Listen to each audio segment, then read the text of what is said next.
Hello, Rama Puput. Hope all are in good health, feeling great, wonderful, having a happy and peaceful life. Now let's continue with devotee Yogi Ram Surat Kumar.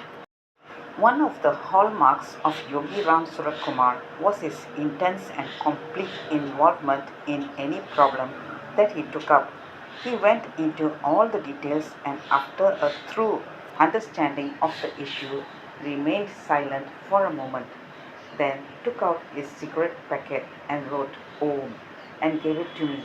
He then said, "The name of the person who will help you is one of my devotees, SP Janathanan, and this is his address."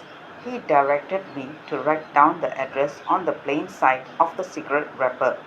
When I contacted him, he came to Tiruvannamalai and without so much as looking at the printing press said, "My master Yogi Ram Surat Kumar has asked me to take this press off your hands and I will pay the entire amount of this press." I felt instantly relieved, but my relief was short lived as his partners refused to endorse this idea.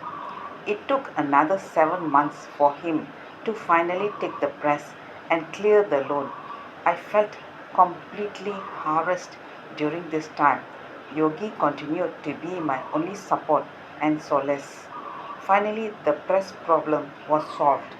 I was ready to fulfill my part of the deal with Yogi Ram Suratkumar's blessings and the help of J. Krishnamurthy's nephew G. Narayan.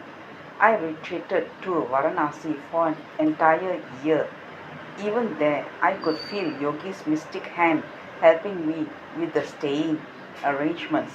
I had a cottage right on the banks of the Ganges and spent a year there with a sense of quietude and dispassion.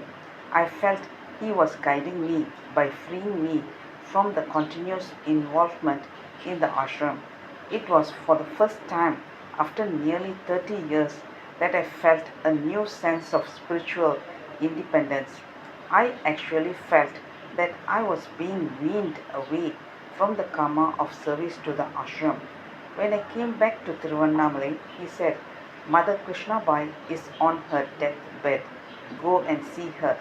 In 1960, it was Mother Krishnabai who had initially guided me to bring back all the old devotees of Bhagavan to the ashram and attend on them. After 27 years of doing this work, I returned to her to report the progress that I had made. I stayed with her for 2 months. During this time, building on my experiences in Varanasi, I asked her that I be released from life's further duties. Mother asked me how many old devotees were still remaining in the ashram. I said I had brought back almost 50 or more old devotees, attended on them, completed their funeral services, and only two more, Kunjaswami and Ramaswamy Pillai, were left.